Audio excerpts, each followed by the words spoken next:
사랑합니다. 사랑합니다, 여러분. 자, 목사님을 봐주세요. 네, 핸드폰 다 놓고 고개를 들고 목사님을 보면 좋겠습니다. 자, 지난 시간에 우리는 하나님께서 애굽을 탈출하는 이스라엘 백성에게 무교병을 구우라고 말씀하신 것을 볼 수가 있었죠. 자, 무교병은 무엇이었냐? 무교병은 누룩이 없는 빵, 이스트가 없는 빵이었죠. 이 무교병은 누룩이 없고 이스트가 없는 빵인데 하나님께서 이스라엘 백성에게 이것을 구워서 애굽을 탈출하라라고 말씀하셨어요. 자, 왜 하나님께서 이스라엘 백성에게 무교병을 구우라고 하셨나요? 기억나는 친구. 왜 무교병을 구우라고 말씀하셨나요? 네, 기억이 안 나겠죠. 자, 그 이유는 이 무교병이 이스라엘 백성의 정체성, 이스라엘 백성의 정체성, 즉 그들이 누구인지를 나타냈기 때문이었어요. 자, 당시 애굽에서는 누룩이 없는 빵이 아니라 누룩이 있는 빵, 이스트가 들어있는 빵을 먹는 것이 그 애굽의 음식의 문화였죠. 그렇기 때문에 이러한 문화 속에서 무려 430년을 살았던 이스라엘 백성들도 애굽 사람들처럼 이 유교병, 누룩이 있고 이스트가 있는 이 유교병을 먹는 것이 익숙했어요. 그런데 하나님께서 그들에게 유교병이 아닌 무교병을 먹으라고 말씀하시면서 그들이 애굽 사람이 아니라 누구다? 하나님의 백성이라는 것을 기억하게 하셨죠. 무교병을 먹는 것을 통해서 이스라엘 백성이 하나님의 백성이라는 정체성을 가지고 살아가게 하셨다라는 거예요. 자, 그리고 오늘 본문을 보면요, 여러분, 오늘 본문을 보면 우리는 이스라엘 백성이 애굽을 떠나 시내 광야라는 곳에 이른 것을 보게 됩니다. 자, 여러분, 시내 광야는 어떤 곳이냐? 목사님이 지도를 준비했습니다. 자, 지도를 보여주세요. 잘 보이나요? 잘 보이죠? 자, 지도를 보면요, 자, 이 왼쪽이 애굽이고 오른쪽이 가나안입니다. 여러분들이 보는 그 지도의 왼쪽이 애굽이고 오른쪽이 가나안이에요. 이 지도는 이 이스라엘 백성이 애굽을 탈출하여 가나안까지 가는 그 여정을 그린 지도인데요. 자, 이 애굽은 이스라엘 백성이 종살했던 것이고 가나안 땅은 그들이 앞으로 가게 될 약속의 땅이었는데 그 중간에 위치했던 이곳이 바로 시내 광야였어요. 이곳이 그 애굽과 가나안 중앙에 위치한 사막이 바로 시내 광야였습니다. 자, 그러니까 이스라엘 백성이 애굽을 탈출해서 블레셋 길을 따라 바로 직진을 해가지고 가나안 땅을 간 것이 아니라 이 시내 광야를 거쳐서 이 삥 돌아서 이 가나안 땅으로 갔다라는 것이죠. 이렇게 우리가 볼 수 있잖아요. 애굽을 이렇게 탈출해서 아래로 내려가서 시내 광야를 거쳐서 가나안 땅으로 갔다라고 이렇게 볼 수가 있죠. 오, 감사합니다. 네, 이렇게 광야를 거쳐서 가나안 땅으로 가잖아요. 자, 그런데 왜 여러분 이스라엘 백성은 곧바로 가나안 땅으로 갈 수 있잖아요. 지도를 다시 좀 축소해 주시겠어요? 보면 애굽에서 블레셋 길을 따라서 곧바로 가나안 땅을 갈 수 있는데 왜 그렇게 하지 않고 이렇게 삥 돌아서 시내 광야로 갔을까요? 자, 여기에는 두 가지 이유가 있어요. 두 가지 이유가 있는데 첫 번째는 하나님께서 그들을 블레셋 길로 인도하시지 않았기 때문이었어요. 자, 왜 하나님께서 이 이스라엘 백성을 블레셋 길로 인도하지 않으셨냐? 우리가 출애굽기 13장 17절 말씀 보면요, 하나님 이렇게 말씀하십니다. 자, 말씀을 띄워주세요. 13장 17절 말씀. 뿅. 네, 이렇게 말씀하세요. 어떻게 말씀하시냐? 이는 하나님이 말씀하시기를 이 백성이 전쟁을 하게 되면 마음을 돌이켜 애굽으로 돌아갈까 하셨음이라. 왜 하나님께서 이스라엘 백성을 이 블레셋 길로 인도하지 않으셨대요? 왜 삥 돌아서 시내 광야로 인도를 하셨대요? 이 백성이 돌아갈까 봐.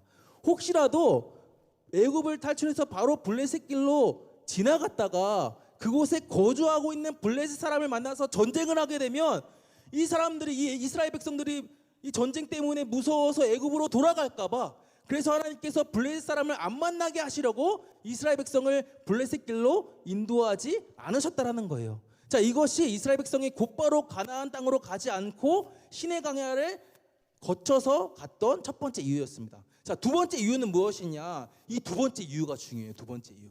자, 두 번째 이유는 무엇이었냐? 두 번째 이유는요, 하나님께서 이스라엘 백성에게 하실 말씀이 있었기 때문이었어요. 왜 이스라엘 백성을 이 시내 광야로 거쳐서 가나안 땅으로 가게 하셨다라고요? 하실 말씀이 있어서. 자, 오늘 본문의 3절을 보면요, 하나님은 이스라엘 백성이 시내 광야에 도착하자마자 어떻게 하시냐? 이스라엘 백성의 지도자였던 모세를 시내산으로 부르십니다. 이 시내 광야에는 시내산이 있었는데 이 이스라엘의 지도자였던 모세를 시내산으로 부르세요.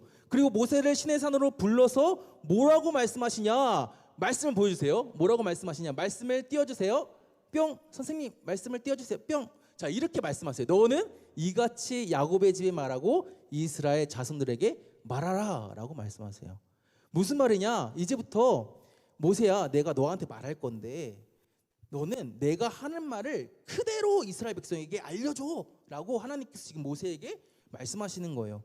그러니까 하나님께서 이스라엘 백성에게 하실 말씀이 있으셔서 그들을 신의 광야로 부르셨다라는 것이죠. 하실 말씀이 있었기 때문에 그들을 곧바로 가나안 땅으로 인도하신 것이 아니라, 블레기 새끼를 따라서 곧바로 가나안 땅으로 인도하신 것이 아니라 신의 광야로 부르셨다라는 거예요. 자, 여러분, 만약에 목사님이 여러분을 막 따로 불러서 이야기를 한다고 해요. 택진아, 오늘 예배 마치고 남아? 그리고 여기 교사실에서 목사님 잠깐 만나? 라고 이렇게 만약에 불러요. 평소에는 목사님이 야, 택진아 왔어? 아이, 잘 왔다. 너 예배 잘 드렸다. 뭐 이렇게 하잖아. 근데 목사님 갑자기 야, 너 잠깐만 오늘 예배 마치고 남아. 그리고 교사실에서 잠깐 목사님 만나서 이제 가. 이렇게 말해요. 그럼 이건 무슨 말이에요? 무슨 의미예요? 뭔가 할 말이 있다라는 것이죠. 그렇죠? 그러니까 평소에는 그냥 편하게 이야기했는데 따로 부른다라는 것은 아주 중요하게 할 말이 있다라는 거예요. 그냥 농담을 하려고 부른다는 것은 아니라는 것이죠. 마찬가지로 하나님께서도 이스라엘 백성을 신의 광야로 부르셨어요. 신의 광야로, 사막으로 부르셨어. 그들을 곧바로 가나안 땅으로 들어가게 하셔도 되는데 그렇게 하지 않으시고 그들을 이 신의 광야, 이 사막으로 부르셨다라는 거예요. 자, 그렇다면 이것은 무슨 말이에요? 하나님께서 앞으로 그들에게 하실 말씀이 있는데 그들에게 하실 그 말씀이 아주 중요한 말씀이라는 거예요. 중요한 말씀. 그냥 아무런 의미가 없는 말이 아니라 이제 가나안 땅으로 들어가야 하는 이스라엘 백성에게 꼭 필요한 말씀이라는 거예요. 자, 그렇다면 여러분, 하나님께서 모세를 통해서 이스라엘 백성에게 전하고자 하셨던 말씀은 뭐였을까요? 어떤 말씀이길래 이스라엘 백성을 굳이 이 신의 광야로, 가나안 땅으로 부르셨을까요? 자, 우리 말씀을 보도록 하겠습니다. 자, 먼저 4절 말씀을 보면요, 자, 하나님께서 뭐라고 말씀하시냐? 하나님은 내가 애굽 사람에게 어떻게 행하였은가? 내가 어떻게 독수리 날개로 너희를 업어 내게로 인도하였음을 너희가 보았다라고 말씀하세요. 지금 하나님께서 이스라엘 백성에게 무엇을 알려주신 거예요? 내가 너희를 구원했어. 내가 애굽에서 너희를 구원했어. 그리고 지금까지 너희를 보호했다. 이것을 하나님께서 이스라엘 백성에게 알려주신 것이죠. 지금 너희가 애굽을 탈출해서 자유의 몸이 된 것은 내가 너희를 인도하였기 때문이야 라고 하나님께서 지금 이스라엘 백성에게 말씀하신 거예요. 그리고 5절 말씀을 보면 하나님께서 뭐라고 말씀하세요? 세계가 다 내게 속하였다 라고 말씀하세요. 이스라엘 백성을 애굽에서 건지시고 인도하신 하나님은 온 세계를 다스리시고 통치하시는 온 세상의 주인이시라는 거예요. 주인. 인간이 온 세상의 주인이 아니라 하나님만이 온 세상의 진짜 주인이라는 것을 하나님께서 이스라엘 백성에게 지금 말씀하고 계신 거예요. 이 신의 광야에서. 자, 그렇기 때문에 어떻게 하라는 거예요? 지금 이스라엘 백성에게 진짜 주인이신 하나님만을 믿고 의지하라는 것이죠. 이스라엘 백성을 여기까지 보호하시고 인도하신 하나님만을 어떻게 하라는 거예요? 믿고 따르라는 거예요. 한마디로 지금 하나님은 이스라엘 백성에게 다시금 인식시켜 주신 거예요. 인식시켜 주시는 거예요. 무엇을 인식시켜 주시고 계시냐? 너희가 지금까지 애굽 왕 밑에서 종으로 살았잖아. 그치? 종으로 살았는데 얘들아, 이제 너희는 종이 아니야. 종이 아니야. 이제 너희는 내 백성이야. 내 백성이야. 나는 너희의 왕이고 너희의 주인이야 라고 하나님께서 이스라엘 백성에게 다시 인식시켜 주시고 계신다라는 거예요.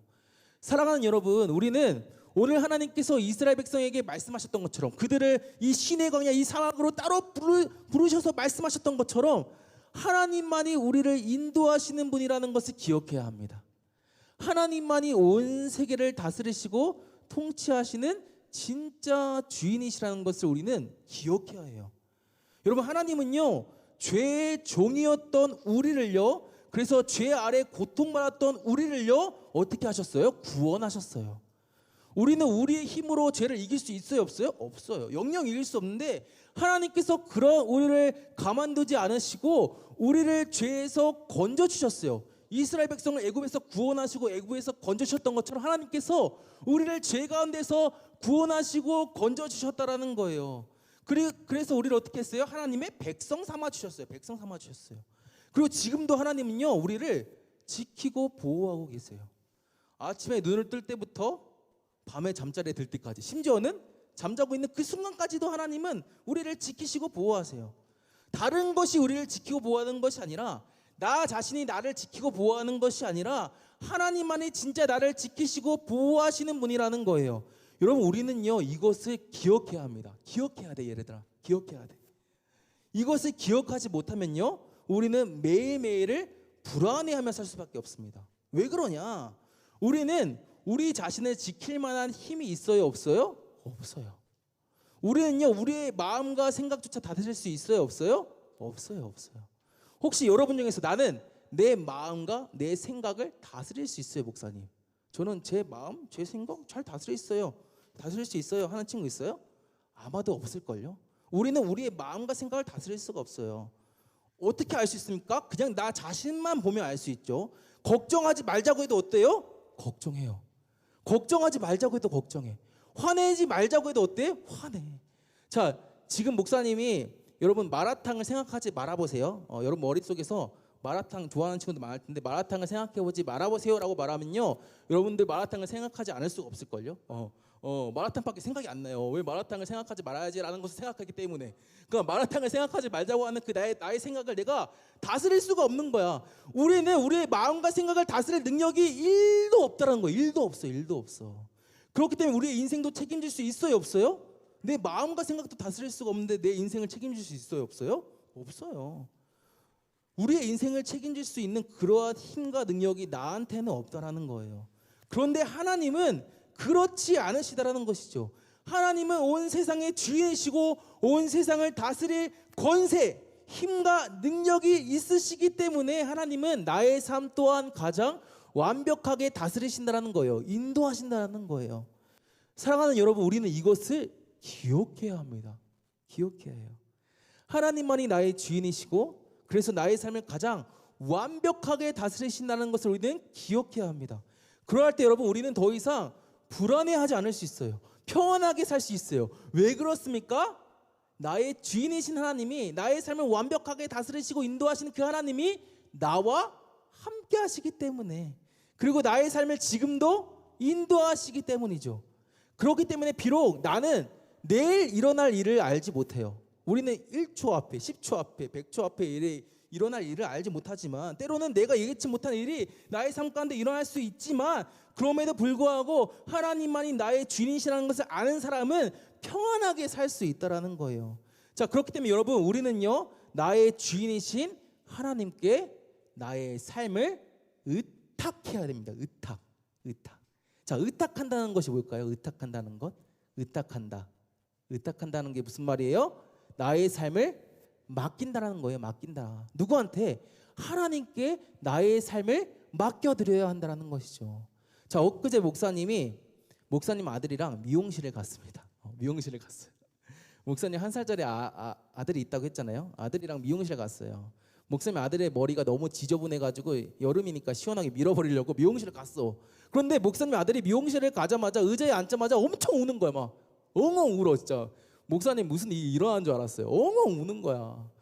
아마도 이 공간도 낯설고 이 바리깡 소리가 옆에 귀 뒤에서 들리니까 무서웠던 것 같아.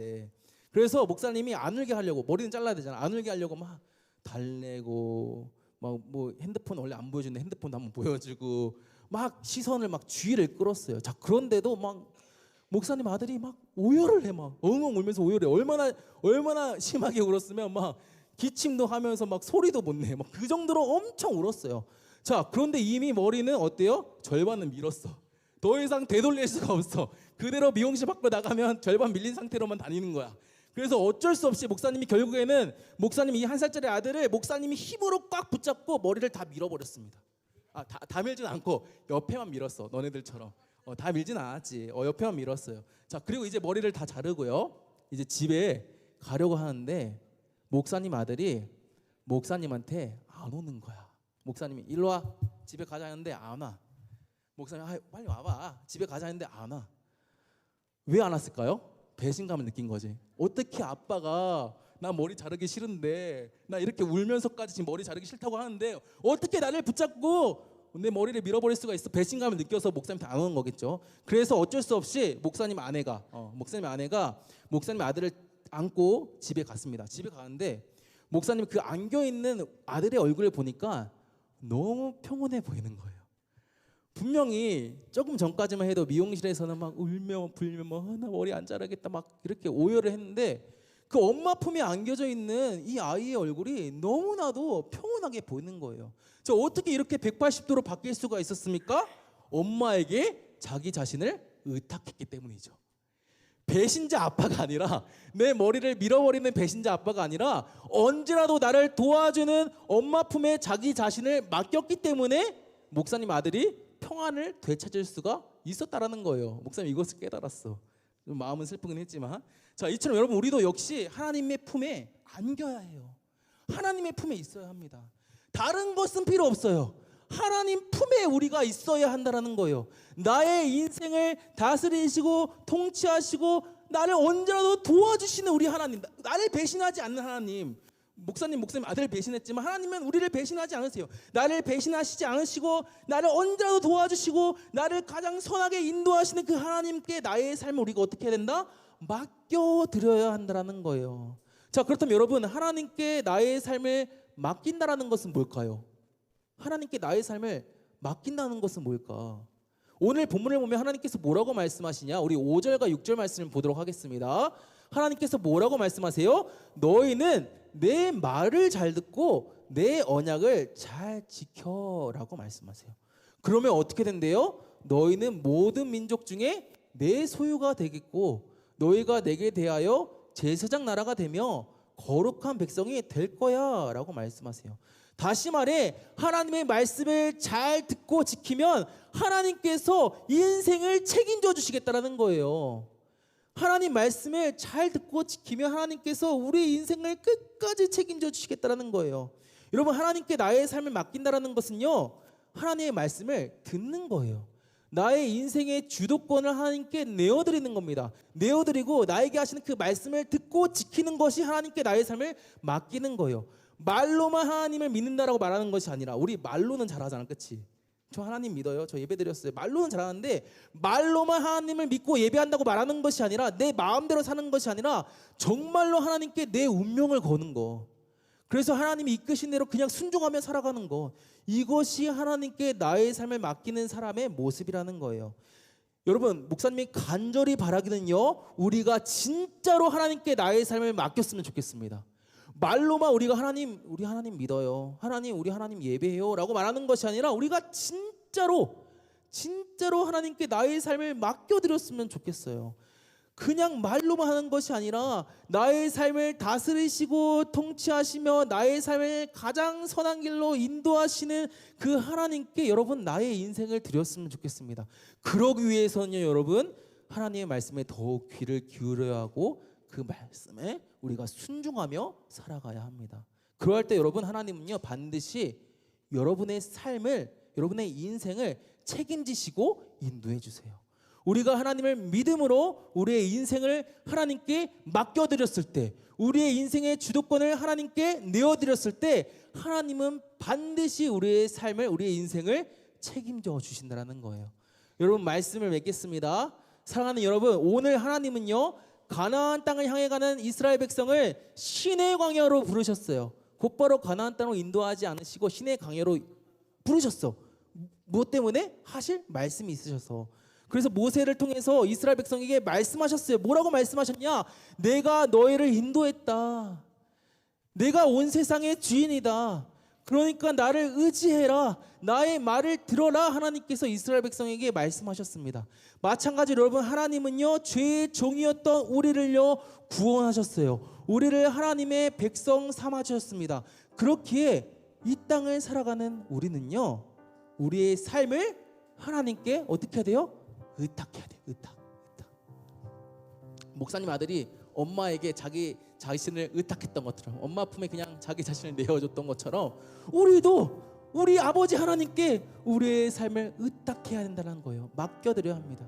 하나님의 말씀을 나의 삶의 유일한 기준으로 삼고 살아가야 합니다. 오늘 우리에게 주신 이 말씀 여러분 기억하면서요, 나는 하나님의 백성이다, 하나님 나의 주인이다 선포하면서 하나님께 나의 삶을 의탁하고 하나님의 말씀 따라 살아가기를 결단하고 그렇게 힘쓰는 여러분들이 되었으면 좋겠습니다.